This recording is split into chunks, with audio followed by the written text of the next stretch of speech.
Let's be real about 2024. Already. Why you gotta start with the already? That's 5 years from now. Bruh, six. Hey. We'll go to it later. But started 5 back here again, y'all. Once again, we're powered by the Binge Podcast Network. Yeah. 2 weeks. Yeah. We took a week off for the Super Bowl, but we're back. And speaking of Super Bowl, that would be our first topic, followed by a lot has happened in the NBA since we've been gone. I'm pretty sure most of our listeners, if you're in the Facebook group, follow us on Twitter. Y'all saw the poll questions, so that was our way of keeping up with y'all. But now it's time for us to talk about everything. And then we go to Troll or Nah. But first, before we start the Super Bowl, so we record on Sundays, and we're going to release on Wednesdays. So that's the plan moving forward. Our release days will be Wednesdays, and we record on Sundays. So on this happened to be on this Sunday. The AAF, the new football league, started. Actually, that started yesterday. But our team, the Memphis Express, played today. And some of the guys, we watched the games together. Well, before you even do all that, don't make me claim the Memphis Express. Like, don't say that that's our favorite. I said our home team. I said our home team. I said our home team. I'm sorry. We are sorry. I said our home team. I'm sorry. My defense came up so quickly. I'm so sorry. My favorite team is Orlando. They put up 40 yesterday with Steve Spurrier. That's my favorite team. Hey, Sharky. Hey, Sharky, you should not be saying that. Don't say that anywhere around Knoxville. Right now. Hey, man, it'll be all right. Hey, Sharky, was it that bad? Was it that bad? That's not. It wasn't that good either. That's an understatement. That's an understatement. Wasn't that good either. Well, put it this way, we have a good defense, man. That's all I can say. The offense, that's all that you can say. It's just the first game. No. That's it. Forget it's just the first game. No, let's just say that grit and grind has moved from the Grizzlies on to the Express, because that's exactly what there was today, but not the good grit and grind. So, but we'll get to it later. Are you familiar with the name Mike Singletary? Yeah, I am. Okay, so Mike Singletary he's a really known former linebacker from the Chicago Bears. When they had their defense, what was it, 85? Yeah, I feel like everybody on that defense is a coach. Yeah, probably just defense, and that's it. Yeah, from that defense, everybody defense. Yeah, is a coach. So Mike Singletary, he's the coach for the Memphis Express. I guess. I mean, when I heard it, I was like, he was the coach for he coached the 49ers, right? 49ers. Yeah, the 49ers. Yeah, and it was funny. I had talked to my dad earlier about it. He was like, they probably won't be able to score because when he was the coach for the 49ers, they had no offense. They were pretty good on defense, which is exactly what we saw today. Like there were times they were running the ball. Like I think there was at one point, like when we started watching the game, they ran the ball like 6 or 7 times in a row, consecutive. Like there was no passing. Like there was no thought of a play action. They just literally ran the ball with an 8-man box. Like it was frustrating. So that you had bad play calling. You had Christian, who's the quarterback? Christian Hagenberg? Yes, sir. High school, went to Penn State and was terrible at Penn State. Went to the Jets. I think he maybe got 1 or 2 starts. Then he starts with the Memphis Express, and he was just god awful. Yeah, he was terrible. He was terrible. And we literally watched pretty much almost an entire game, and they didn't score a single point. No, they didn't score a single point. And the Memphis Express, in the AF, they didn't even score a single point. Yeah. The only the closest they came to scoring points was a field goal that was 10 yards away to the left. That's the closest they got. The reverse play that we scored on, but we had the illegal. Well, the formation it would end up being illegal. Yeah. So therefore the play didn't count. So then we weren't close. Well, there was that play, the 4-for-1 play, where they called that stupid run. Oh, that's what I was dying laughing on. Man. Yeah. We did show video of them. Yeah. Follow me on Twitter, the one ONE_P Shark if you want to see that video, that 4th and 1 play.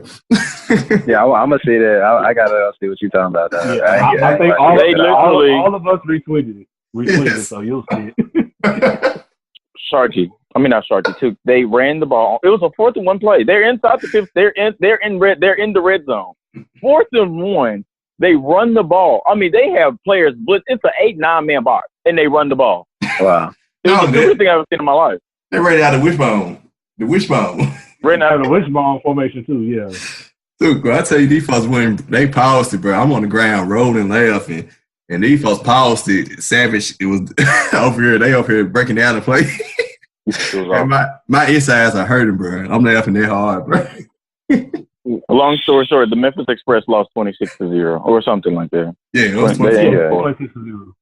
And the quarterback for the other team, when he wasn't that bad. He wasn't any better than Christian Hackenberg. But that just shows you how bad our offense was. The backup quarterback came in threw an interception on the screen pass, though. Yeah. To a defensive lineman, yes. Yeah. So we hoping when they play next week, you may be the highlight of the game. You will probably be the highlight of the game. Oh, you know what? I'll take that. I'll take that. For what it's worth. Or we're hoping that like Tiger basketball, where they just don't perform well on the road and they do well at home. Maybe that. Oh boy. Oh boy. We ain't gonna hop into them later. We'll talk about them another time. Yeah. All right. So can we finally talk about this Sleeper Bowl? Yep, that's the first thing. Perfect segue. Good job. So Super Bowl. Y'all know, everybody seen, heard, the people in New Orleans who boycotted. Shout out to them. Shout out to New Orleans Saints fans. They boycotted. Yeah. But final score 13-3. Pats beat the Rams. So, where's there to talk about? Really? I'll start. Well, one, I correctly predicted that the Patriots would win the Super Bowl because there was no way that they were losing 2 Super Bowls in a row. But if any one of y'all would have told me before the Super Bowl started that the New England Patriots were only going to score 13 points, I would have never believed you. And if I did believe you, I would have said that the Rams would have beat them by 20. Easy. Like, if you would have told me the Patriots would only score 13 points, then I would have said, oh, well, the Rams must have put up like the Rams would have won the game, basically. And I'm watching the Sleeper Bowl as he referred it to as, and that's exactly what it was. Like, the Rams did absolutely nothing on offense. Like, they couldn't do anything. Like, I think somebody, I forgot, I was listening to somebody on ESPN radio earlier this week, and the Rams were so predictable. I guess for the Patriots anyway, they were so predictable that what they tried to do was to throw the Patriots off on the defensive side of the ball. Mm-hmm. They were huddled up, with like 10 seconds left on the play clock, just so I guess to throw the Patriots off. And that's just Like, I mean, I don't know what their offense was trying to do. Like, I didn't see crossing routes. I didn't see anything. I'm not sure what the word is going on with Todd Gurley. I'm not sure what's going on with that situation. It was a Sleeper Bowl. But, I mean, you also got to give credit to the Rams defense, I think, for me, because, I mean, granted, they let, what's the guy's name? They let him run wild. But I think, again, if you only hold Tom Brady and the Patriots to 13 points in the Super Bowl, you would expect to win that game. So I think their defense did. I think their defense did a pretty good job, but their offense did absolutely nothing. And like Duke said, it was a Sleeper Bowl. It was awful. I think the highlight of that whole night was SpongeBob. I totally agree. I definitely agree with that. I think I would have definitely agree with that. Mm-hmm. Like, man, I don't even know. Like, I guess I can give my 2 cents. That was one of the worst Super Bowls I've watched since we lost to the Broncos. It was just boring. Yeah, it was. Like, I mean, the commercials sucked. Like Maroon 5, they were there just to pick up the check, and you can just tell, like, you can just feel the vibe. Like, they like, Yeah. I don't think like, let me just go ahead and take my shirt off. and then dip out of here and get my check. You know what I'm saying? Big Boy came out, started the ATL whole chant, which was real cool. You know what I'm saying? That was for the culture. But Travis Scott, that Meteor thing, they could have kept that and let SpongeBob just rock the whole thing himself. They could have just. I definitely thought he had his entrance was pretty dope, though. I liked his entrance.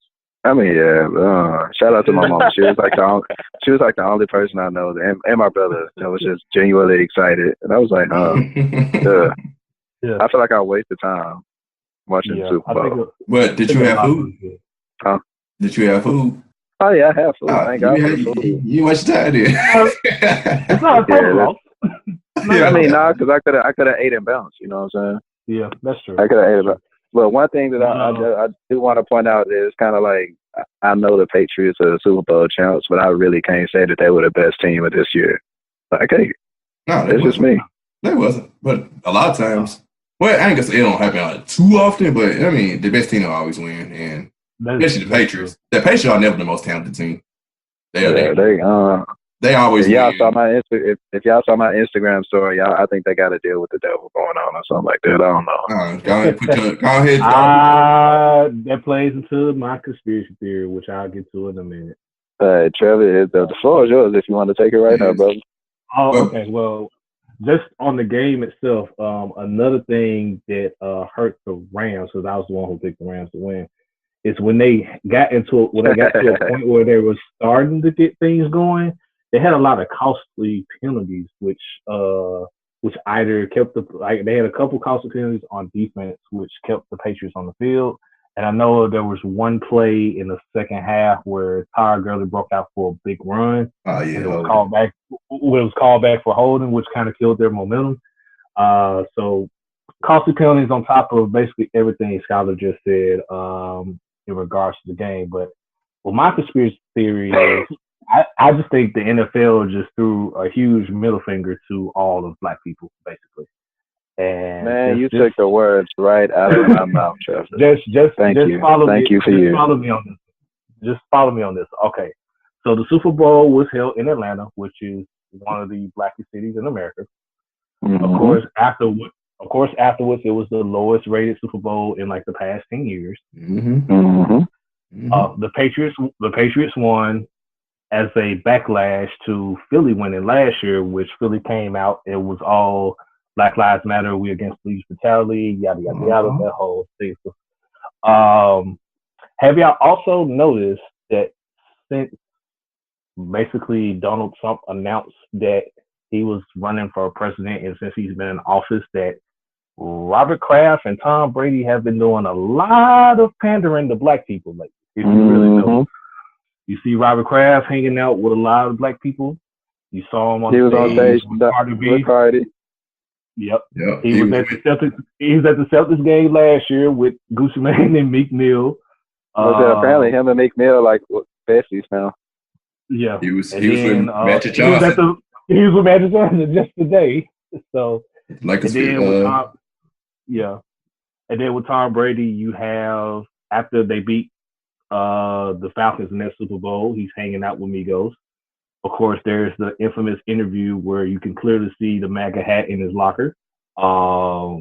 He's posted videos with him working out, bumping Mini Man by 50 Cent.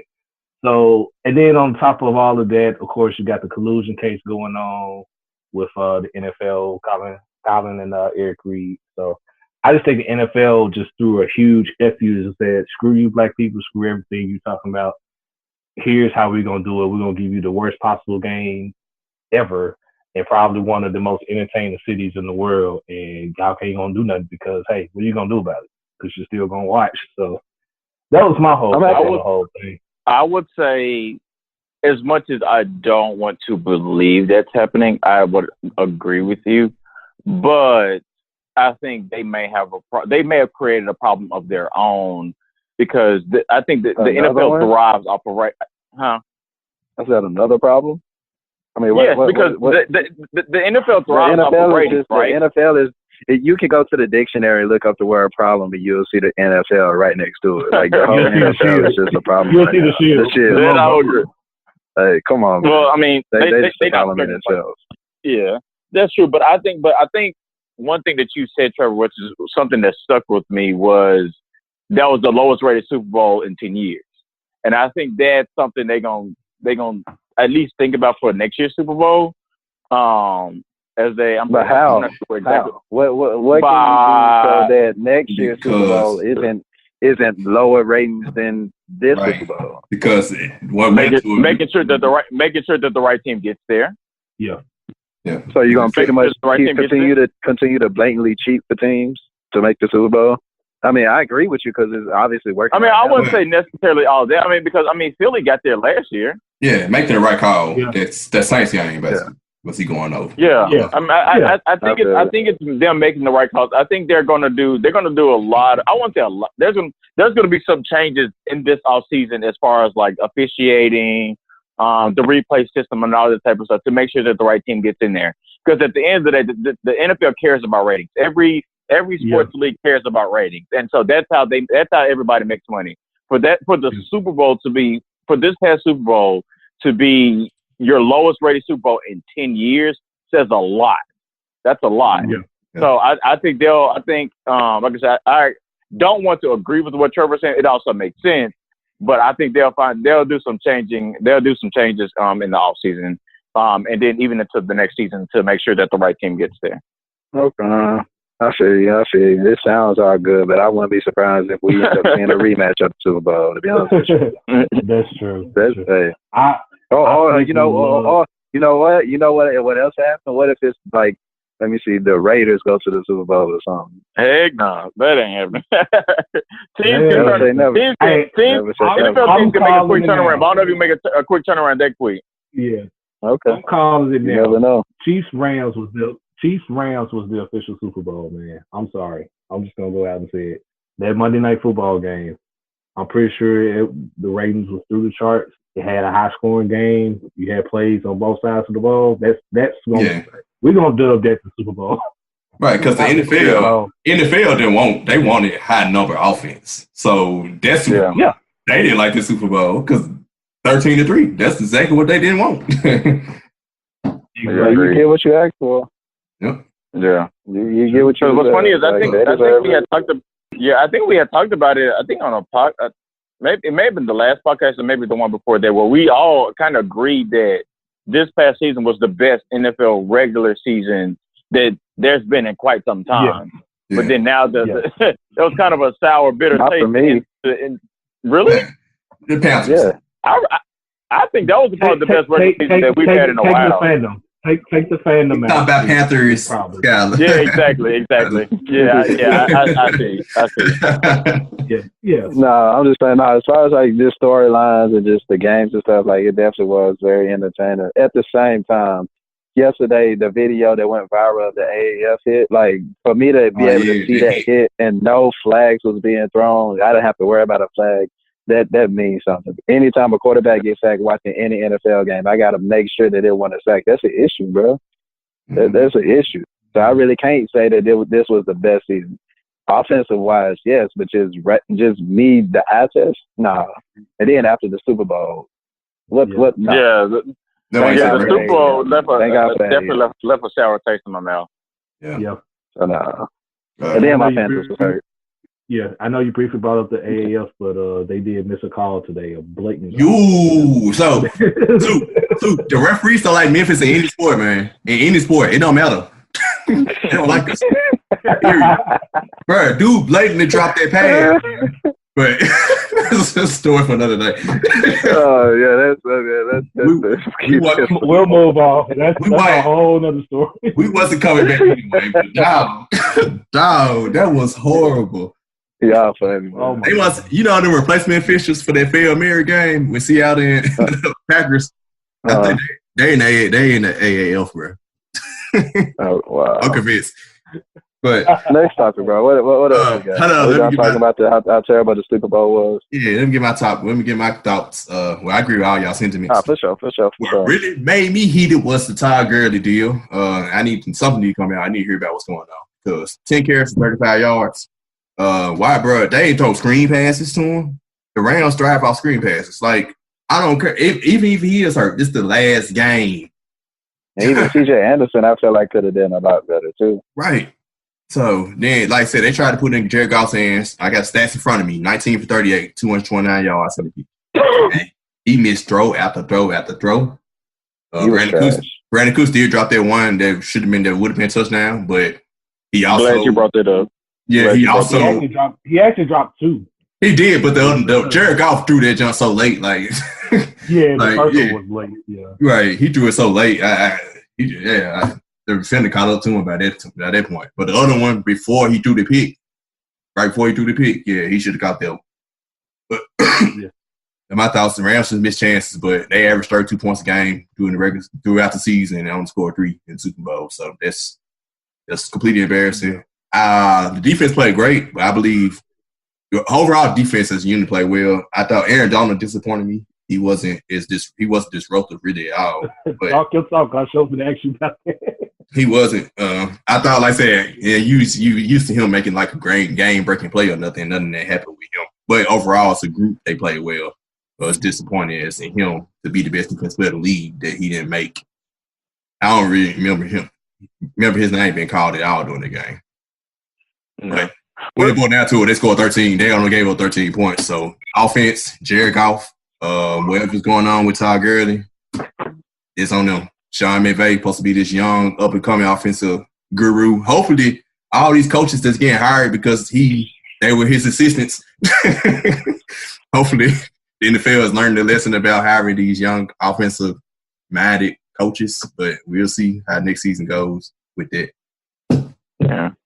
I would say, I mean, as you talked about Aaron Donald, I think as much as I don't want to do this, I think you got to give a shout out to Bill Belichick. Like, I mean, the way he was able to coach the game that was just unreal. Like how, I mean, the Patriots weren't really just known to have a solid defense like that, but to hold the Rams to only 3 points. Like, I mean, Tom Brady was 21 of 35, 262 and a pick. Again, if you tell me he has those, if you tell me he has those stats before the game starts, like, I mean, you're rolling with the Rams all day. But Bill Belichick coached a hell of a game. Like, I mean, he was able to neutralize the Rams offensive line, who was probably, I think I saw a couple of ratings, like they were top 5 in the whole National Football League. So, I mean, they completely, like, they got pressure on Jared Goff the whole time. They didn't allow any open running lanes for Todd Gurley or C.J. Anderson. That's Bill Belichick to his finest.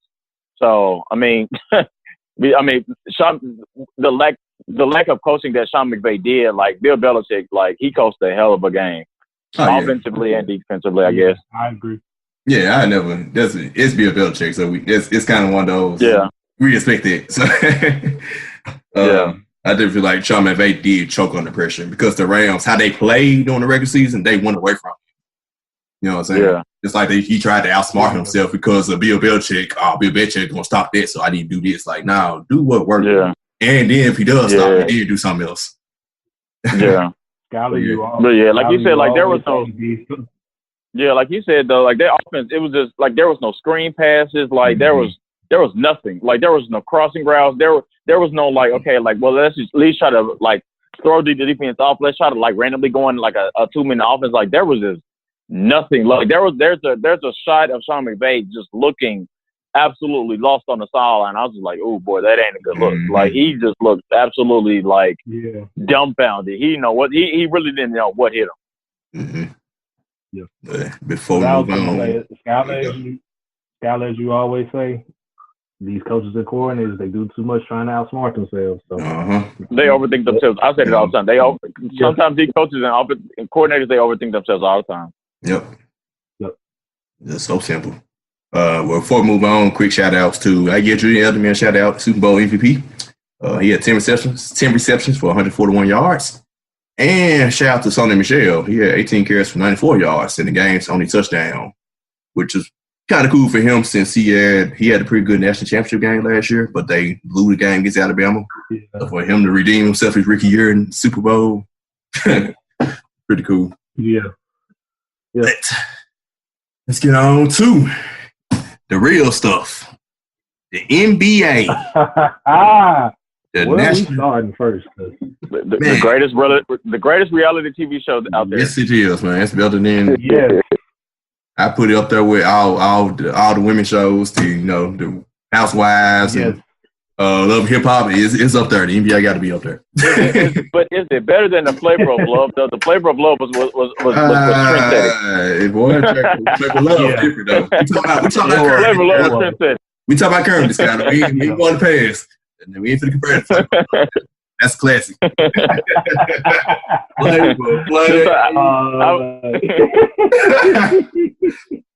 Brandon, you remember when Wayne Selden went to college in Kansas and his uncle used to be at the games wearing that random big old Flavor Flav clock?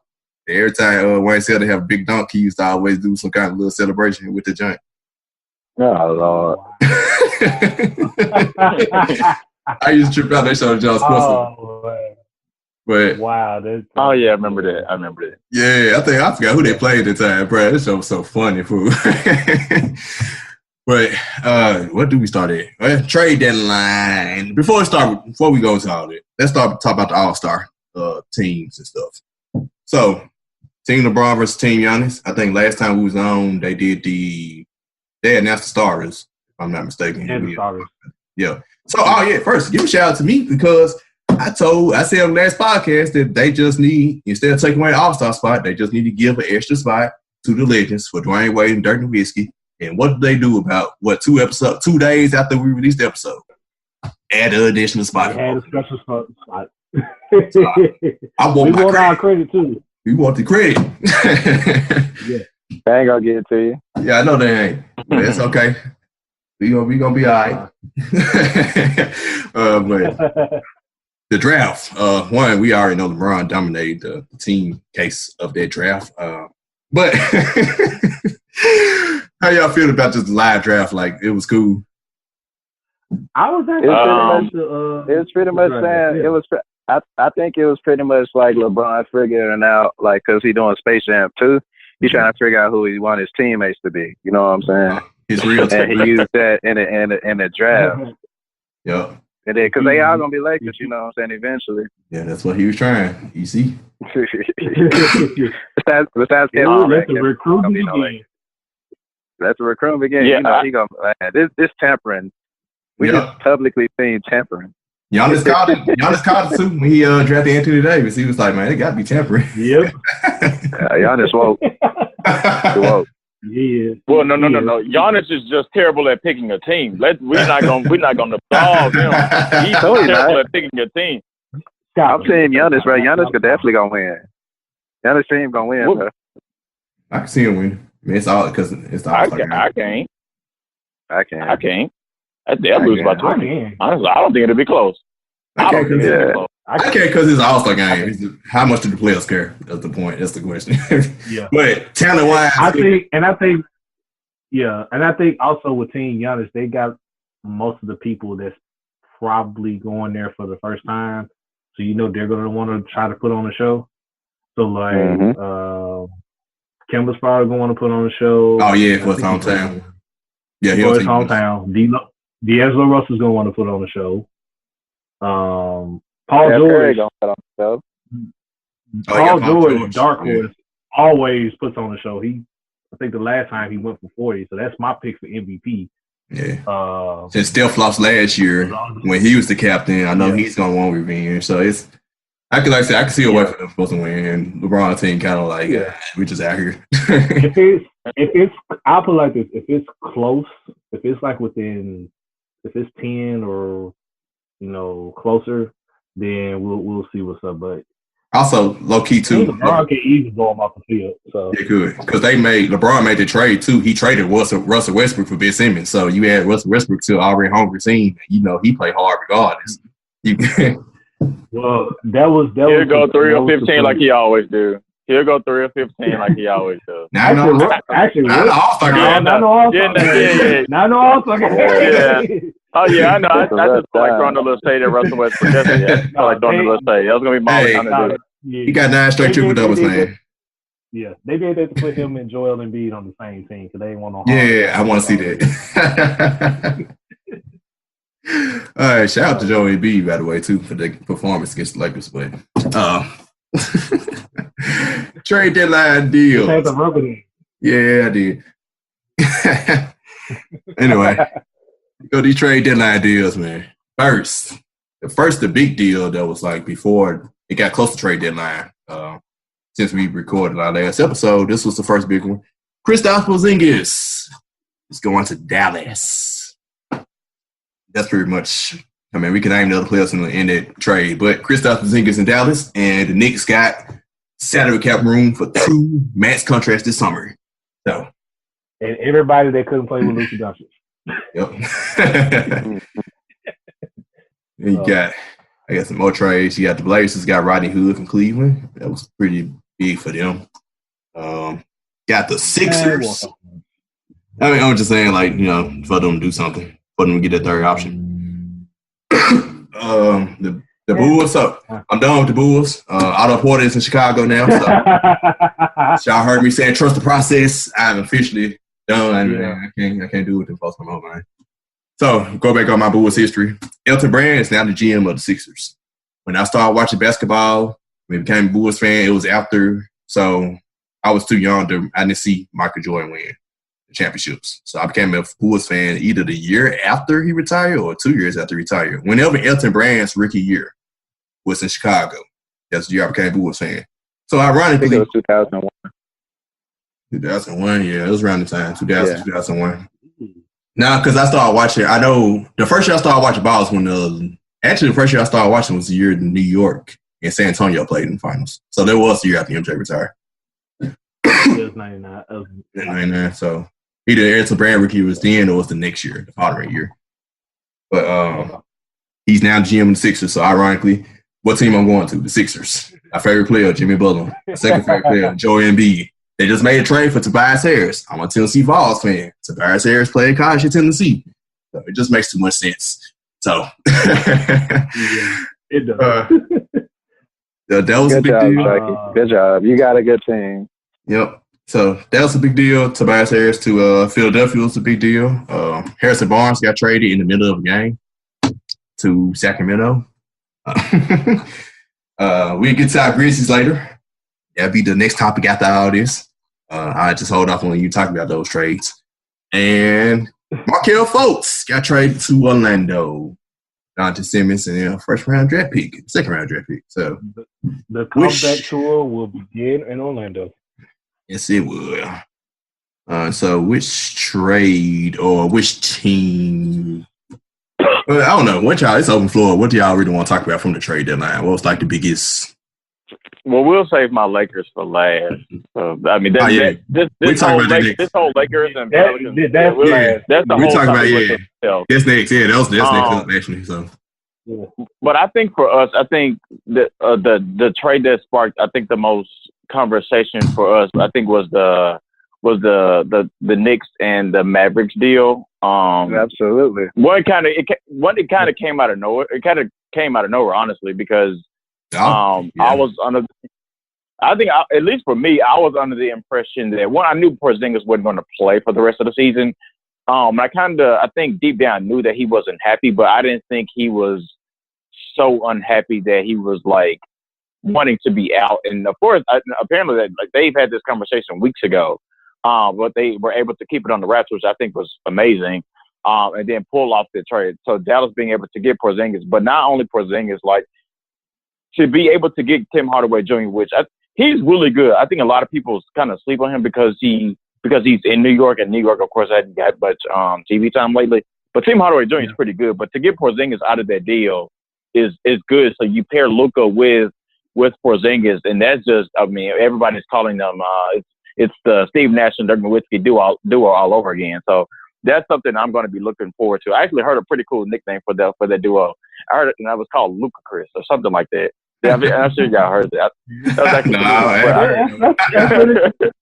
heard that. I was like, that's actually a pretty cool. That's actually a pretty cool name. Clever. So, them being able to pull that's a huge win for Dallas.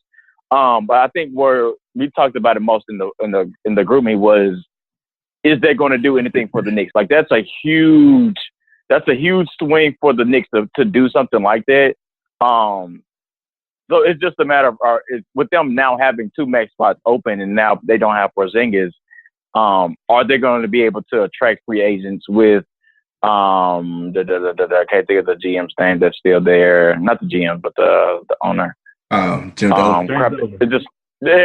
Jim Dolan. There you go. Just slipped my mind. So that's the thing that we talked about, and of course I'm ready. I'm setting this all up for Tuke, really. So it's just a matter of if the Knicks are going to be able to get a free agent or two with those max spots. I'm of the mindset that they won't be able to, just because now, I mean, we've been able to see how the Knicks have been such a bad franchise for the past couple of seasons. With they were under Phil Jackson's watch at one point. Now they've gotten up from underneath him. David Fizdale cannot talk today. He's there now, so it's going to be interesting to see if they can get a max player there or not. I don't think they can because of the owner, but disagrees with me. The other teams. 100%. Can I go? Yes, you go. Once I saw that Porzingis was traded away, I feel like heaven opened up for the New York Knicks franchise simply because of one player and one player only. His name is Kevin Durant, the best basketball player in the NBA. If you want somebody that is going to restore a franchise and restore that image, Kevin Durant and the New York Knicks are perfect for each other, and I think it's bound to happen. Not only will Kevin Durant come with another superstar, but he's going to be playing with Zion Williams. Like, the New York Knicks are bound to get the number one pick anyway. I'm excited for the Knicks, and just like how Sharky is excited, for the Sixers, I'm just excited for the Knicks. And I know y'all, a lot of people look at it as like, Kristaps Porzingis was an attraction. Yeah, but was he? The Knicks still ain't made the playoffs with him, and I think the Knicks know what they got with him. So why not, trade him, get that cap space back. Kevin Durant, get whoever you want with, just like LeBron James did. We don't have the number one pick anyway. We got a coach for the future. My biggest problem is the ownership and the management. Other than that, I sign up to be a Knicks fan right now. Shout out to Spike Lee. Before Sharky and Trevor goes, you mentioned we several times. So I just want to make sure that Kevin Durant. You know what you're saying. Well, yeah, we as a man Durant, bro. Like, I feel like Durant because I think a lot of people don't see what I see in Kevin Durant. They see, he had to join the 73-9 team to win his first championship. Yeah, but they don't see that he also has another 6, 7, 8 more years to play in the NBA. You know what I'm saying? And LeBron James just experienced one of his biggest injuries or longest 10-year injuries period, and he's 34 now. It's about time for Durant. It's about time for Durant to show that he's the best player in the world, and why not do that in a New York Knicks uniform? If you take them to the playoffs, bro, that's amazing in itself. Let alone win a championship. Not necessarily. If you get them to the playoffs, I mean, that's cool, but it ain't like, that's career changing. I don't think it's that big. And now if he gets them to the finals, then that's different. But if he splits them to 7 or 8 in the East. No, I mean, I'm going championship, dude. Like, I'm going championship, and it's gonna take time, but I'm pretty hoping that we can finally see another. I can't wait to see another good, decent LeBron versus KD finals.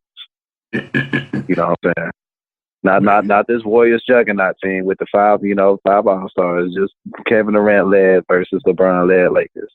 I can't wait to see that. And I think I think KD's gonna have that Knicks uniform, man. I'm excited.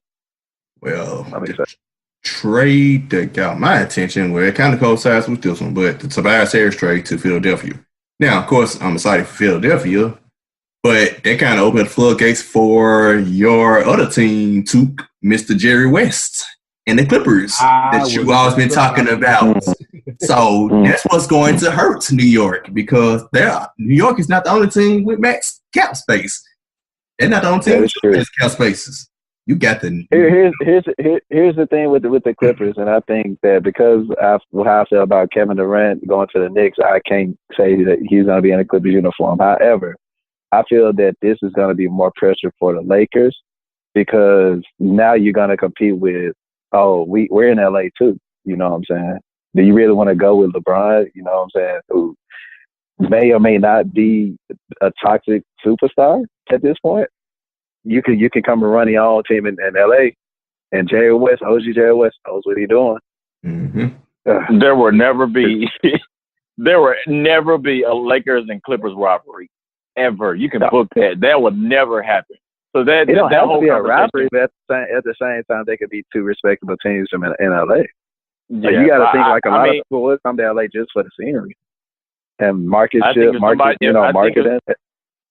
I see what you're saying, but at the end of the day, if somebody wants to go to LA, it's going to be as a Laker. That's just me.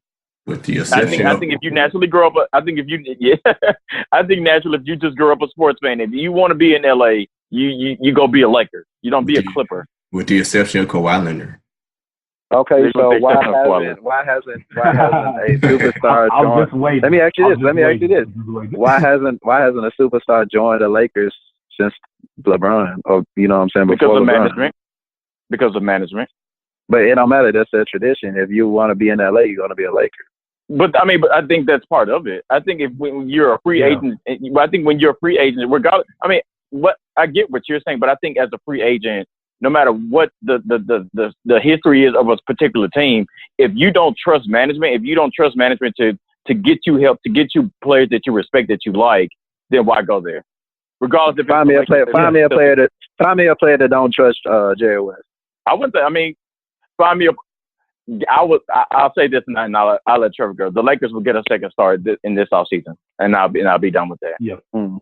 And I was just gonna say, like, your point that you're making about the Lakers too. The same thing can be said about the Knicks. So and it's been longer with the Knicks. So, but y'all realize that the Lakers really don't have much cap space, right? I think 30. They have a I think 30. Yeah, they can get a max. $30 million. $30 million is a lot. Yeah, they can get a max slot. They can sign the max guy. Yeah, they can sign the max guy. And so can the Bucks. So can the Bucks have to clear a whole lot of room. No, the Bucks have they can sign a max contract. They have to let all they free agent. So I think Chris Middleton, Eric, all of them are free agents. They have to just let them go. Oh, yeah. That's interesting. So they go up with a max slot too with Giannis. So that's what I'm saying. Like you got them, you got Brooklyn. I think they got possible 2 max slots also. So it's the Knicks are they got 2 max spots too. Yeah, I think though, if they don't get nobody, it's a lot of teams with it's a pretty decent number of teams with max space. But I'll stick with also Dallas. Dallas do too. Yeah, Dallas will have cap space because they have a max slot. So it's like 18 is like a max slot. Yeah. I'll stick with for the trade that got me. I'll stick with the Sixers and Clippers trade, which brought Tobias Harris to Philly. And you guys were just talking about Jerry West. As of now, I think he's really, really playing. While he would love to have KD, I think he's trying to make a push for Kawhi Leonard because just follow me here. Agreed. He basically got rid of all his best players, traded them to Philly to boost Philly up to give them a chance to go to the finals. If Toronto doesn't go to the finals or go to a championship, hey, Kawhi Leonard's not happy. He can give him a max contract and sign with the Clippers. So Jerry West out here playing chess, man. Well, some of these GMs still playing checkers. So I say look out, man. Like, look out for the Clippers to be a major player in free agency. I think Kawhi Leonard is probably going to be their target because I can't hardly see anybody else, signing there. All things are possible. But just look out for Jerry West, man, because that guy's really, he's done it here. He's done it at Golden State. So, hey, he got a track record in this show. And he's done it with the Lakers prior. So, hey, just look out. And as far as the Knicks Mavs deal, this is almost like deja vu, just like in 2010 when they cleared all the cap space to try and sign LeBron, and they ended up signing Amari to his max deal. Now, granted, Amari was still Amari for like the first 2 years. After that, it all went downhill. So I can see KD possibly going to New York, but I just, with that management, man, and how things are run, and then how you're going to fill out the rest of the roster. So you're just going to have KD. Let's just say you do bring Kyrie or Jimmy Butler with him. So you have those two. You got Kevin Knox, who's going to be entering his second year. You got Alonzo Trier, who's going to be in his second year. Dennis Smith Jr. Maybe Dennis Smith Jr. Okay, DSJ. So it'll be a super young team, similar and the top draft pick this year, even if it's not Zion. And the top draft pick if it's not Zion. So that'd still be. It'll be exciting, but I'm not looking. That team's not going to be a major factor, at least not in his first year. It'll be similar to what LeBron's going through now with the Lakers. So, hey. Yeah, but I mean, I will say this: if you get 2 max spots in New York, I'm of the mindset. I mean, it's kind of like what Golden State did. I mean, if you get that many good players on a team, you just let those 2 players run the show, and you just pick out the rest. You just take your chances. I don't care who on your roster. You can have Shaun Livingston on your roster. You can have Nick Collison on your roster. If you got Kyrie and KD on the same thing, you just figure out. You let those 2 have at it, and you just pick out the rest. Mm-hmm. Okay. That's what I think. Yeah, that's true. Yeah. All right. So I guess do y'all want to talk about AD or Kyrie first then? We can talk about Kyrie next. We can talk about Kyrie. So, Mr. Kyrie Irving, he's apparently beefing with the media, I guess. Him and KD too. KD went off from the media after the win the other night. But Kyrie just getting tired due to the AD rumors. Now the rumors come out with Kyrie after the New York trade about where he going. He got frustrated. He was like, hey, I'm going to make my decision. Y'all know my decision on July 1st. He early in the season, he basically said he was going to commit to Boston and sign back. But things haven't been going well in Boston this year. And even the other night, they just blew a 28-point lead or 26-point lead against the Clippers when Kyrie got hurt. And Marcus Morris basically came out with some words about the team, saying they're not happy, they don't get along, or they're not generally excited. They don't have fun. They're not having fun playing this year. And they were having fun last year when they went to the Eastern Conference Finals when Kyrie was out. So it's like a lot of tension is boiling over there. It seems like Kyrie is about to leave officially, for real.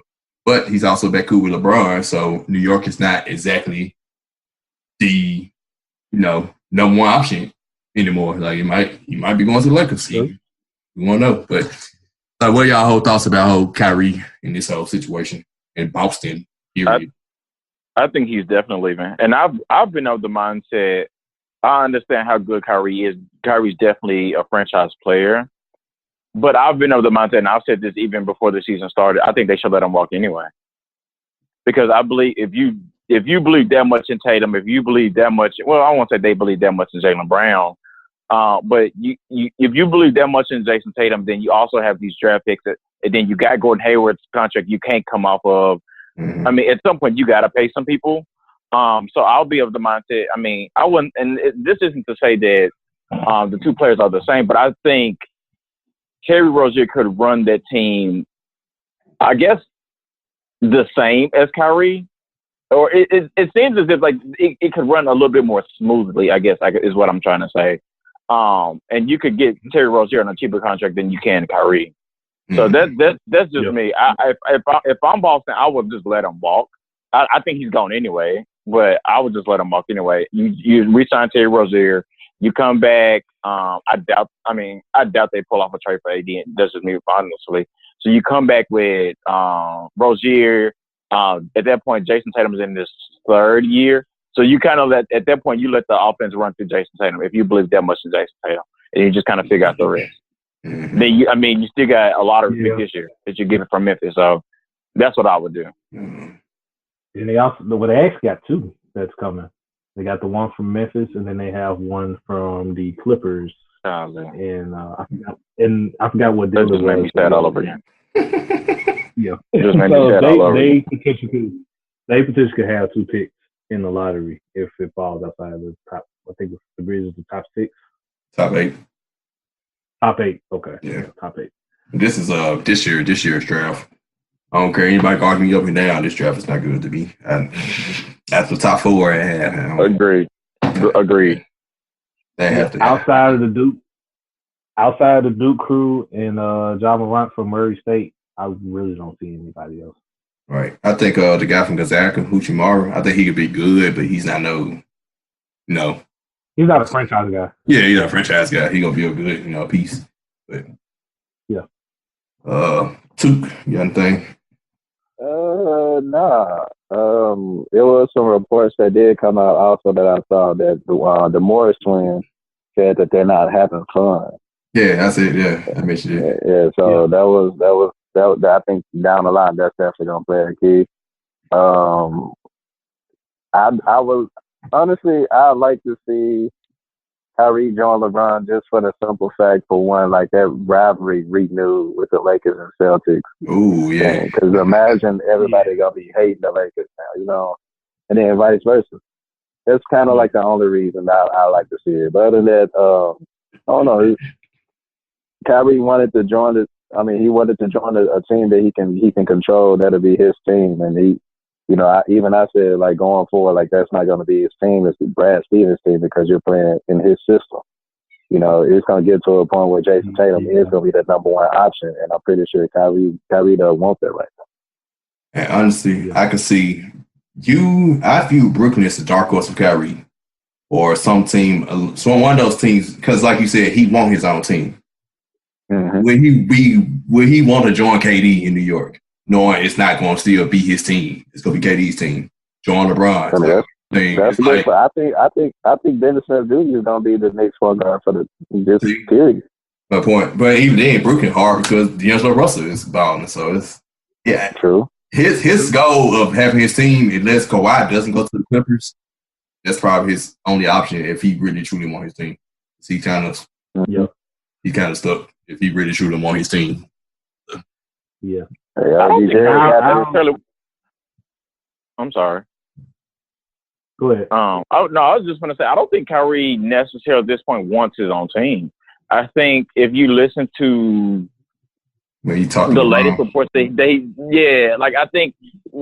reason him and LeBron made up and they ended up talking again was, I think Kyrie started to understand why LeBron was the way was. He started to understand why LeBron was how he was in Cleveland. Like Kyrie has mentioned that it's kind of hard to be that guy. It's kind of hard to be that leader, especially if you have young guys. And I think he's kind of become annoyed with. I'm not sure exactly what's going on in Boston, but I think he's become annoyed with the whole I got to get mine, but then I also have to understand I got to help develop the younger guys too.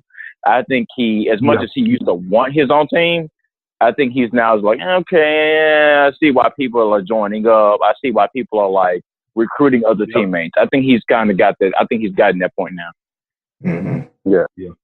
I agree. And I'll go out on a limb and say it, even though Scotto was alluding to it, but he didn't want to say it. So I'll just be the one to say it. I think Terry Rozier is better fit to run the Celtics than Kyrie. Not saying he's a better player, but just how Boston operates, how Brad Stevens operates. Like Terry Rozier is built for that role. And like Scott said, I just let Kyrie walk at this point. You can probably bring Rozier back for a little less than $100 million on a decent contract. So yeah, I can definitely see Kyrie leaving LA or New York. I know those are two options. Probably the only two options he's probably got on his mind right now. So hey. Agreed. So we transition from this, and we still, I guess, Boston is included in this because obviously they're the reason why Anthony Davis is not in LA right now. Apparently, no, they're so petty.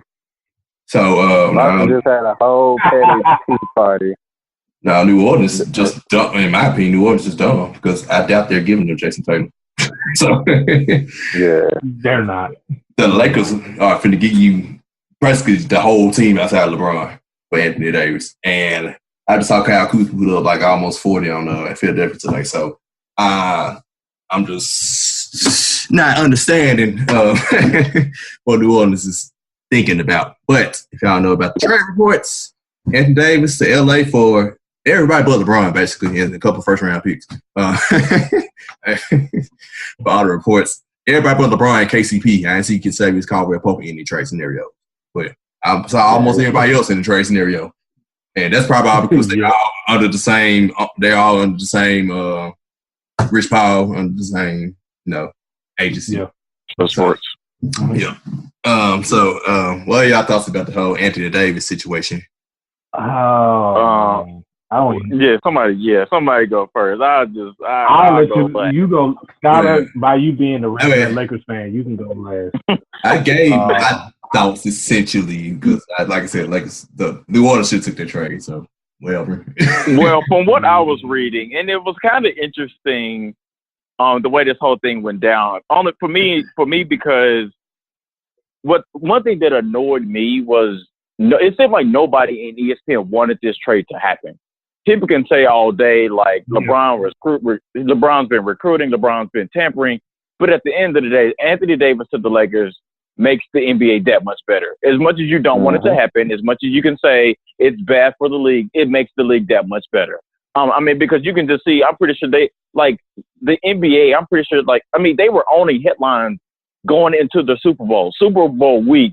The talk was Anthony Davis to the Lakers, the Porzingis deal. Like the NBA was killing it. So that annoyed me. So, and the reason I bring that up is because Woj never reported anything positive for the Lakers during this deal. And so the side of the story that I was reading, which caught my eye, was there were times Woj was saying, well, the Pelicans are returning Lakers phone calls. That was a lie. From what I've been told and from what I read, they talk quite frequently. The reason the trade didn't get done were for two things. One, Boston was calling the Pelicans and telling them not to trade Anthony Davis to the Lakers because Boston is telling New Orleans that they'll trade Jason Tatum in the summer. They'll be willing to trade Jason Tatum to the Pelicans for Anthony Davis in the summertime. I think that's BS. I don't think that's going to happen. Two, the reason the trade didn't happen, it was because if you're familiar with the Pelicans and how they're run, their ownership is the same ownership of people that run the New Orleans Saints. So from what I was reading was those people really don't care about the Pelicans at all. So them hearing all these stories, them answering they aren't even answering questions at all. They aren't fazed by if Anthony Davis sits for the rest of the season, if he's traded to the Lakers. They didn't care. Those are the people that have to sign off on. Those are the people that have to sign off on the trade. Essentially, that's why the trade didn't happen. The people that actually work for the Pelicans, the people that are actually employed by the Pelicans, they wanted the trade to be done because they're at this point they're tired of answering questions about it. They were willing to pull the trigger on it. It was essentially ownership that didn't care too much about it. So, in my opinion, that was stupid. And then I just think that the Pelicans got played by Boston. Essentially, that's what's going to happen. I think if Jason Tatum has a postseason like he did last season, even if he does, I don't think the Celtics offer Jason Tatum for Anthony Davis. Because that's stupid. Because then you would just have Anthony Davis on a 1-year deal. Meanwhile, you can continue to have Jason Tatum locked up. And then again, I'm of the mindset, and some people may not agree with me, but Kyle Kuzma to me is better than Jason Tatum. There, you can look at numbers. You can look at like you just said, Sharky. He just lit up Philly to almost 40. Ask the Boston Celtics about Kyle Kuzma. So the Lakers were willing to give you Brandon Ingram, who was a lottery pick, who's done pretty well recently. They were willing to give you Brandon Ingram. They were willing to give you Lonzo Ball. They were willing to give you Kyle Kuzma. Zubac, who turned out to be who was playing well. 2 first-round picks, and you still don't do that deal because you wanted Jason Tatum more. Now, if Jason Tatum is that good, then he's that good. But you can't. No person in the world can tell me that you ain't gonna take all those players, all those lottery picks, plus future picks, just for Jason Tatum. That doesn't make sense to me at all. So essentially, they got played by Boston. And now I'm of the mindset, and Magic Johnson said the same thing. That same offer that the Pelicans got for Anthony Davis will not be on the table in the summertime. They've messed themselves over. And like I said, and Sharky, like you said, like they're gonna look stupid. There's going to be a 30 for 30 series on this particular situation, and how the Pelicans had an opportunity to be maybe even better down the road without Anthony Davis than with them. There's going to be a 30 for 30 series on this particular situation that they didn't pull the trade. They didn't pull the trigger on that trade. So I just think they're stupid and they got played by Boston. I got a quick question on that because you know my whole ordeal on the whole thing as well. In addition to what you just pointed out, do you think Lonzo Ball's reluctance to go to New Orleans and LeVar basically coming out saying that he doesn't want Lonzo going to New Orleans, do you think that also played the deal? And this deal not getting done for Anthony Davis? To me, no, because from what I think New Orleans was willing to deal with it anyway. I didn't even see reports saying that they didn't want to. I mean, LeVar Ball can say whatever he wants to, but he has no say so in this situation. I never once saw a report that said the Pelicans didn't want Lonzo Ball. Yeah, I never once saw that. And I mean, there was even deals that I saw a potential deal where he would have went to Chicago. Chicago may have been a potential third team in the deal. Phoenix may have been a potential third team in the deal. So LeVar Ball coming out saying all that, I honestly think it meant nothing. He was going to get traded regardless. Okay. And if he got traded to the Pelicans, he was going to be on the contract. What you going to do? Sit out? Yeah. I mean, you're rookie contract. On your rookie contract.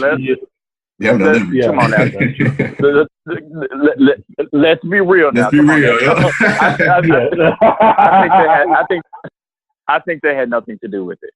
Okay, that's all I wanted, because I know I was of that mindset of that his reluctance to not want to go there. Because I did read that Phoenix was actually willing to be a third team in that Anthony Davis team, which would have got them the ball, which was where he wanted to go if he was traded from LA. So that's the kind of question on the whole Lonzo Ball portion. That's all. Yeah. All right, too. So I would have loved to see the trade, but I mean, at this point, it's the Pelicans' loss, and they got played by Boston.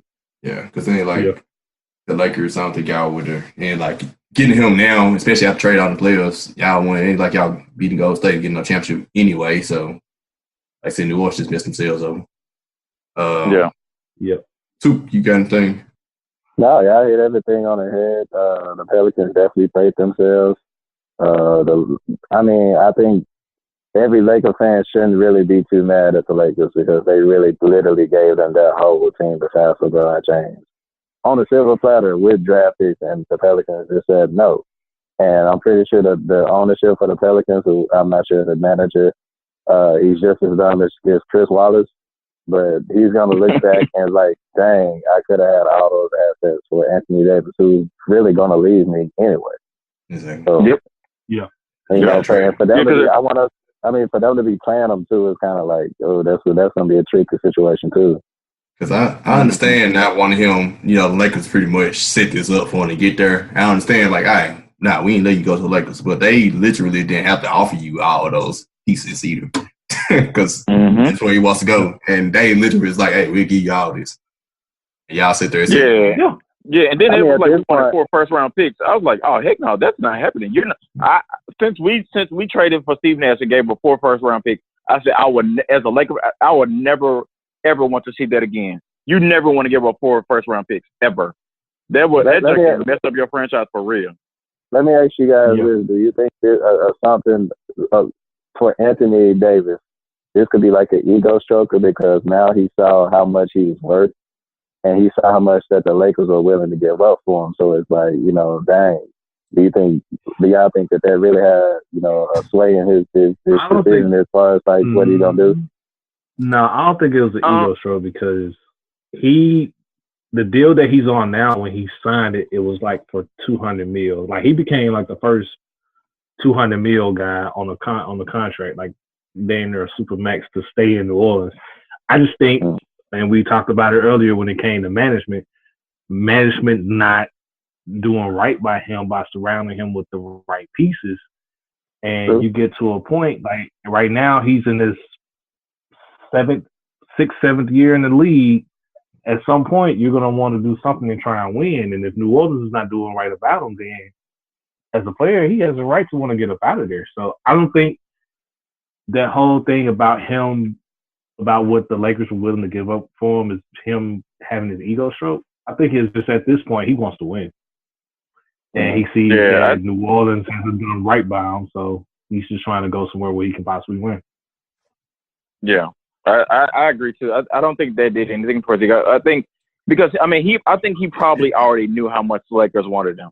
So I think he may be saying like what they were willing to offer him. I mean, they probably did something for him a little bit, but I think at the end of the day, he had already wanted to be a Laker. He's been heavily recruited by LeBron for some time. Like, this ain't nothing that just happened in the off season. This ain't nothing that just happened within the 2-week span. Like this has been in the works for a long time. And I actually want to reiterate what Took said too. Like Laker fans can also be mad at Magic Johnson. Like the other team has to agree to the deal too, right? So like Magic Johnson did his part. He offered damn near the whole team minus LeBron. I'm not sure what you expect of the guy to do. I think at the end of the day, Anthony Davis will be a Laker very soon. It's just a matter of when. And the Pelicans really did nothing but made the situation better for us anyway. Because now at this point, we'll be able to keep some more people. Yep. And you better hope we don't get Klay Thompson or Kyrie. You better just hope that. You better hope that for now. Mm-hmm. Get that with Anthony Davis. That's true. But all right, let's get to these. Memphis. I like that moment of silence before we came. Let's get these Memphis Grizzlies out. So, boy. All right. Boy. Name of the episode is Let's Be Real About 2024. Y'all want to know what 2024 means? Grizzlies got rid of Marc Gasol. We had to. I mean, he had a player option. It's time. It's still a pretty sad time around here for most people, but we had to do. We got back. We traded to Toronto, which the Eastern Conference is very interesting with Toronto, Milwaukee, Philadelphia. Mm-hmm. I can't wait for the Eastern Conference playoffs. But we got back Jonas Valanciunas, DeLon Wright, CJ Miles, and a 2024. Be mindful, it's 2019 right now. 2024 first round pick, second round pick. Second. You can't make this stuff up, bro. The trade ain't that bad. The players who got back in trade, that's not a bad trade because I never realized Jonas Valanciunas was on 26. So that's a similar to replace Mark. Yeah. All right, I like him. He's good. Combo guard off the bench. Yep. DJ Miles can shoot. I think all their contracts come out for them the next 1-2 years. So the players in the deal is not bad. But a 2024 second round pick. Can't make it up. Come on, man. You can't make this stuff up. But we also that's not on trade. I'll go and just go through all the trades that they made. We traded Garrett Temple and Jamaica Green to the Clippers for Avery Bradley. My problem with that trade is they didn't get no pick back in that trade either. Because I understand we had to get rid of them too. Also because there's 2 expiring deals. We're not bringing them back. And Avery Bradley, he has a partial contract next year. I think it's like $2 million partial deal for next year. But we couldn't get no pick. It's non-guarantee. Yeah, we not guaranteed. Yeah, couldn't get no pick. And we also, and this is a move I love. We got rid of Shep and Mac. Get them up out of here. Thank God. Get them out of here. God, dog. Yes. They got back Tyler Dorsey in that deal. I actually know who Tyler Dorsey is only because I watch college basketball. He played at Oregon. He actually played with Dylan Brooks at Oregon. He can shoot. Yep. So, a lot of people was like, "Who's Tyler Dorsey?" I was like, "I remember that name from Oregon because he played with. He's now teammate." So, but also Chandler playing low key. We ain't gonna talk about this. Chandler Parsons is coming back after the All-Star break, so whatever. We still Pim Parsons actually got Pim Parsons. Yep. We still have Mike Conley on the roster, which I actually like him running with the young guys. They actually run more. I think Jaren Jackson still needs some type of veteran presence. I don't want him to just be succumb to losing environment. But how do y'all feel about these deals? Can I go ahead and say it already? Hashtag fire Chris Wallace. Continue. Fire Chris Wallace. Fire Chris Wallace continue. Like this. It hasn't happened yet, guys, so it's not going to happen. I don't understand. Like, he has to be a troll. Like, I don't understand logically. Like, how do you, as a human, go to sleep at night knowing that you're making deals like this? Like, I don't understand how you trade Marc Gasol to the Raptors for Jonas Valanciunas. Didn't they get CJ Miles back? Yeah. I think, they got CJ Miles, and then you got a 2024 second round pick. Like, how do you agree to that? Like, how does Toronto say, okay, well, we'll give you a 2024 pick in the second round, and you agree to that? Like, I don't understand that. I don't like, me either. How do you sleep at night knowing that's okay? I don't understand how this man has a job. Like comfortably, he's comfortably going to work every day knowing that he's the general manager and he's probably not going anywhere. Like, how is this possible? I'm getting tired of the fake trade. That's exactly what I think it is. I got a troll and I about that too. He's trying to get to Seattle. Yeah, so I'll just finish up by saying, it's really sad to see Marc Gasol go. Like, we've been saying for the longest, like, okay, Marc Gasol needs to be traded, but to see it actually happen, to know it happened, it was like, dang, bro, like, this sad. Like, I felt old when it happened. I'm like, dang, bro, been for a long time. Yeah. But to see him actually go, knowing that he's put so much, like, hard work, blood, sweat, and tears into this organization, and for him to be, he was kind of treated a little ugly, like, right before he left, like, to have his locker taken away, like allow media to go in and see it. I thought this stuff was kind of ugly, but but at the end of the day, I'm happy for him. He's now going to a contender. He can make the playoffs. He can possibly go to the conference finals. So I'm happy for him on their behalf. But at the end of the day, I don't understand how Chris Wallace comfortably has a job, how he's not fired yet, how he's like, I don't understand this organization at all. Yeah, it's very emotional time. Yeah. I actually watched that game last night with the Raptors and the Knicks, and it was just weird. Like, when he checked in his game, it was just weird. Like, you see Marc Gasol, you automatically just look down his uniform and you see Memphis. So it was a real emotional, man, just when it actually happened. But I'm of the mindset if Toronto called and asked about Marc Gasol, like, if I don't hear OG Anunoby or Pascal Siakam being mentioned, I ain't going to call. Agreed. If neither one of them is on the, like, I could have gotten one of them and been better off. And then in terms of the players, like, their contracts don't come off until really 2020. So they're actually going to be here for a little bit. Yeah. Yeah, it'll be like this year or next year. They're still trying to convey their pick to Boston, so I think that's what this trade is for. And also, like I said, they tried to get Siakam, and Toronto hung up the phone. I heard. Yeah, that was but who? Because she got to the point where they got to the point where they just had to get rid of Mark because he had. I think he got. Yeah, I get it. At this point, you have to get rid of him. But I honestly think you could have gotten the first one. I would have been okay with the players, but you have to come back with a first. They had that from Charlotte. Yeah, exactly. Yeah, You really think Marc Gasol's value was that high? Charlotte. Yeah, Charlotte offered a first. Charlotte took Malik Monk out. They just took Malik Monk out. They still had the first in the deal. What I heard. They were gonna give us Michael Kidd-Gilchrist instead. Oh, no, I like Jonas. I feel like he does everything that Marc Gasol does, just on a lower level. But in order for Jaren Jackson to grow, you got to put a compatible big man with him. And I think Marc Gasol was pretty compatible. You just had to get a ball to him a lot. But with Jonas is, you get, a younger Marc Gasol essentially. But would have got Biyombo. I like it. Charlotte. You said what? I said would have got Biyombo also in that deal with Charlotte. I mean, yeah, but Jonas can put the ball in the basket, Biyombo, he's more. I think when I think of Biyombo, I think more like defensive presence, big man presence, Yeah.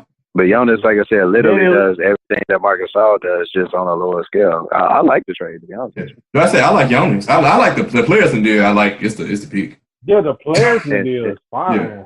I just think the fact that you don't come back with a first and then more recent come out with or more recent. I mean, if a team, I think if a team includes a first round draft pick in a trade, then that means that they're putting their future in for a player. You know what I'm saying?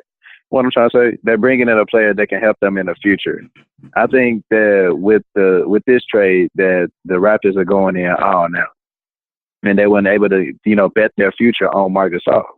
So I think, a second round, yeah, but a first rounder, nah, not 2 years ago, maybe, maybe. But CJ Miles is not, a slouch. I think we did good considering that, Marc Gasol's value. they couldn't get a more recent second rounder. Yeah, essentially. Like it's 2024, man. It's 2019 right now, bro. They could have got 2019. Yeah, that is beyond crazy. That's just Chris Wallace just saying, you know what? I need to make sure that Chris Wallace has if I'm Chris Wallace, I'm like, how can I put my stamp on this trade? How can this be an official Chris Wallace trade? Agreed. And that's what it was. Not only is that 5 years from now, that is 6 drafts from now. If you count this year's draft. Yep. Like, dang, that's 6. That's 5 drafts going away before you get this pick, bro. Like, yeah. So at the end of the the reason I'm so upset about it is because, I mean, I try to be a fan of the Grizzlies as much as possible. So I hear all the time like the plan is to get younger, to get faster, things like that. So I mean, you get those players. I mean, the players are cool, but those players doesn't make you younger. They don't make you faster. And then it does nothing but like add icing on the cake when you get a 2024 pick and it's a second round. So I mean, I was of the mindset if you wanted to send him to Charlotte, or Charlotte wanted Marc Gasol, and you wanted a first round, and you wanted Malik Monk. If they don't give you Malik Monk, then just take the first round pick and call it a day. If you as a GM had constantly keep saying, I want to get younger, I want to get faster, but then you really essentially didn't even do that with these trades, did you? Yeah, because Valanciunas, he's younger, but he's not faster. Yeah, I mean, but let's say what kind of first round draft pick do you? Let's put it in perspective. What kind of first round pick are you looking at? Like, do you think Marc Gasol is worth a 15 to 18 pick? You know, if I got a choice, honestly, if I got a choice to pick between Valanciunas, everybody that the Raptors sent versus Charlotte's, 18th, the 20th pick, whatever, I'm rolling with the Raptors. I think that's a better value for Marc Gasol. I don't know. We have to disagree on that one. I would take the first round pick. Well, I can get you that one is this draft year's weak. So I can't. That's why I can't stick agree with you on that. But like I said, my problem stems back to this 2024. Like, right. I mean, but a lot of drafts aren't. A lot of drafts aren't the drafts. I mean, of 2 years ago. I mean, a lot of drafts are weak. So it's up to you to be able to find that diamond in the rough. It's up to you to be able to find. Remember who was picking for us in the draft too, though. Yeah, I mean, yeah. That's what I'm going down to. Yeah. So it's weak for us. Definitely, you're not going. Yeah, I mean that's another good point. We don't want to, trade Marc Gasol for a pick that we gonna have, that we gonna trade away next season. Yeah, I gotta know. When have we ever done good in the draft, guys? Come on now, let's be real.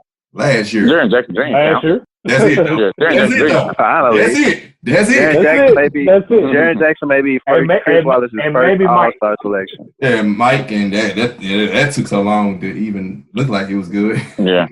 And Mike Conley was a gamble. It took Lionel Hollins really truly believing in Mike, and it took 4, 5, 6, 7 years. And 1,800 coaches. Mm-hmm. Yeah. And I'd rather us get players back for Marc Gasol that we know, that what they can do and what they can't do, rather than saying put Chris Wallace in the draft and him draft a player that won't even be on the team next season. That's a waste. Yeah.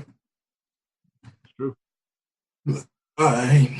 So I guess we'll have future episodes where we'll talk about what to expect from this team in the future and all they miss. But let's go ahead and get to make you feel say, Trevor.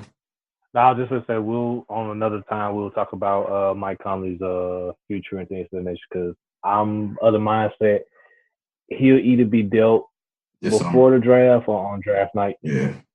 Yeah. He'll be dealt. So, yeah. We got to give a shout out to Avery Bradley, too. Welcome to Memphis, Avery Bradley, for sure. I'm excited to have him in the Grizzlies jersey, I guess. Yeah, I guess. Yeah. Avery Bradley. He hasn't been anything since he left Boston. Like, he's been terrible in Detroit. Yeah, exactly. It's kind of exactly.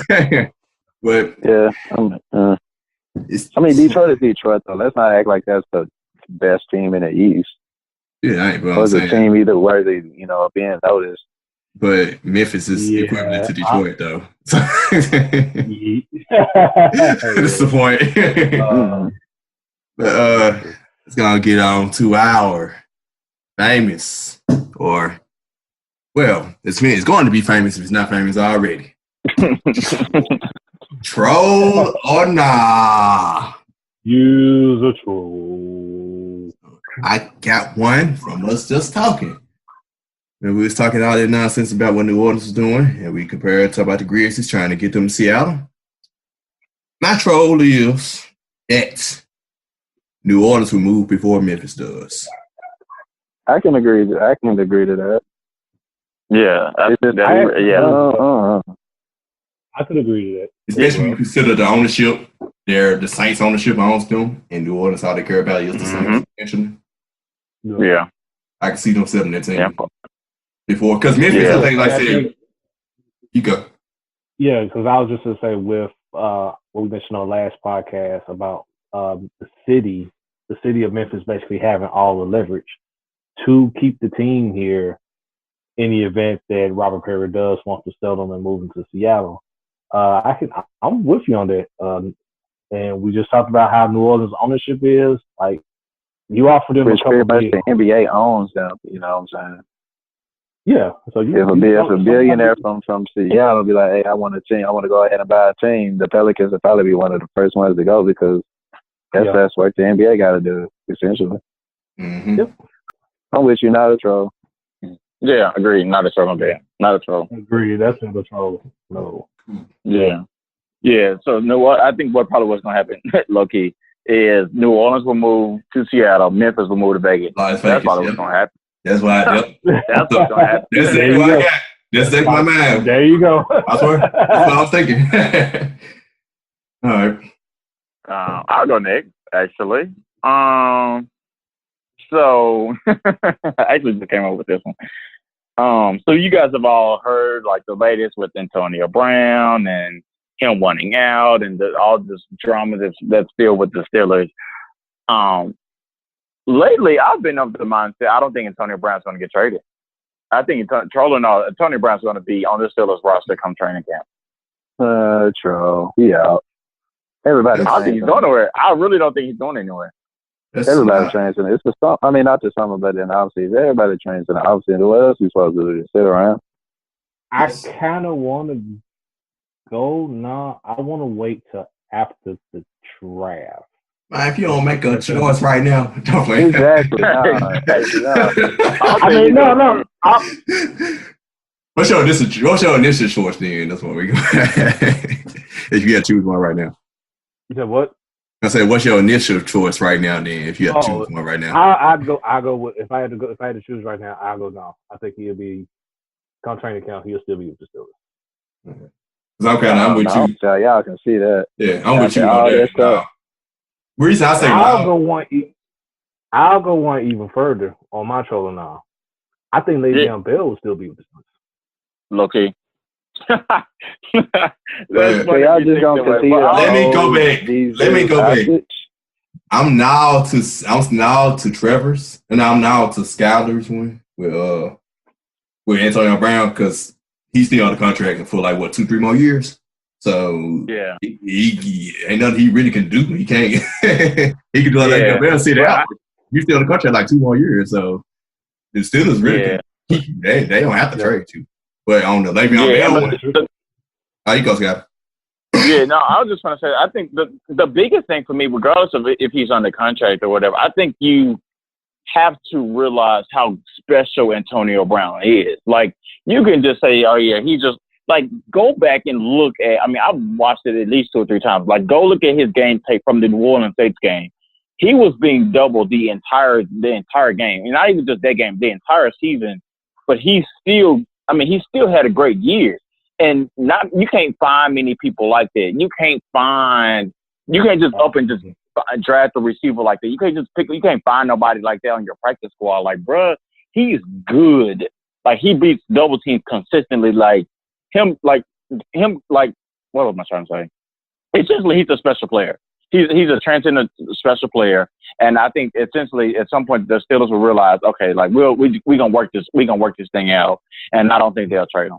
Plus, also, I don't think if they really want to trade him, they'll get back what they want from a team. That's the other reason I think they're not going to trade him either. Okay. So, Yeah, like I said, Miles is a now. I think. Who's it? And then on my you said you call Miles a troll. So it's yeah. But yeah, because I think the most recent news coming out with Le'Veon Bell was they're planning to use a transition tag on him. Which is the right thing to do. Which is the right thing to do. Absolutely. But I just thought at one point prior to that coming out, I knew that we were going to look to tag him once again and then be prepared to match whatever offer other teams offer for him in terms of that. But since the transition tags come out, it's a shot in the dark. So I'd love to see him back in black and yellow, but yeah. Yeah, that's why it's a troll to me on that one because y'all doing it for to get something back on essentially. Y'all not doing it to actually keep him. Yeah. All right. So you got trolling now? Actually, I do. I just thought of it. Seeing how the Grizzlies have one of the worst managers ever in NBA history. Have y'all heard the reports of Pimp Parsons coming back to the team? Yeah, I said earlier. So, pretty much trolling all. After Pimp Parsons' contract is up, I believe that Chris Wallace will give them another. My troll. Troll because Chris Wallace won't be there by the time Pimp Parsons. By the time it's exactly. I was just about to say it. That's a troll. He won't even be there. So I'm gonna go with a troll. Even if he is there, that relationship after what happened this season, like period. So you guys are still under the impression that nothing's gonna happen. That something's gonna happen to Chris Wallace. Yes. Interesting, because nothing has happened in the last 11 years. Yeah, I'm not. That's true, but I think he's bound to be just like Greg Popovich is meant to be a Spur. Chris Wallace is meant to be a part of the Grizzlies. Don't ever. You know what? Chris Wallace. You know what? Chris Wallace probably listens to our podcast. Chris Wallace probably listens to our podcast and like the fact that Pimp Parsons actually has a cool nickname by the name of Pimp Parsons. So you know what he's gonna say, man. Now I'm actually. It's a troll to me based on the assumption that Chris Wallace is actually still here. Exactly. I'm saying he's not resigning him.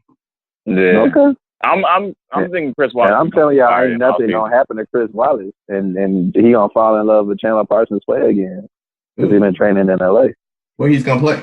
How long he's going to play though? That's the point. Like, you expect him to actually play? You expect him to finish the season? Yeah, I think Chris Wallace going get another contract. I'm talking about Pimp Parsons. You expect him to finish does Chandler Parsons finish the season? You said, hold on, do what? Does he finish the season? Yeah. Does he finish the season? Yeah, because he's been training hard in LA. He trained hard last summer and had this. He trained hard last year. Right. He won't even this time different. And then he won't even go to the hustle just to see if he can stay healthy. So this time is different, bro. It's different this time. Chandler Parsons won't even make it to the end of February before he get hurt. Right. We're gonna see knee soreness. We're gonna see an injury report with knee soreness or load management. Looking at that. We basically so at that point we're basically looking at their next game after All-Star Week is on the 22nd, which is which is not this upcoming Friday, but next Friday. So we're looking at Chandler Parsons to possibly be hurt in that game. His first game back after the All-Star break. It'll happen in the Lakers and Grizzlies game. When I go to the Lakers and Grizzlies game, that's when it's gonna happen. Ooh. Man, it's hard out here for a pimp, huh? No, it's not. He goes for 25. Matthew told he goes for 25 in the Lakers game. That actually, I could see that happening, low key. That's ugly. Yeah, I ain't gonna be disrespectful and say 30. I'll give him 25. So. You gotta get. No, I ain't gonna do 25. He'll get like 15. He'll get 15. He'll get 15. Yeah, I can see 15. Right. 15. I can see 15. Yeah. I can see that for sure. All right, man. That was a good and funny episode. Awesome. Y'all remember to follow us on we're on anything. iTunes, Google Play, Spotify, you name it, Stitcher. You want to listen to us anywhere, continue to follow the poll questions, and we'll continue to put it in the Facebook group and on Twitter. Remember, we are powered by the Binge Podcast Network. And it's the year 2019, so this episode's the year 2024, but we're still 2019, guys. So it's good talk with you. We'll see you next time. Go Lakers. Man. Go Tigers. Paul George, MVP. And trust the process.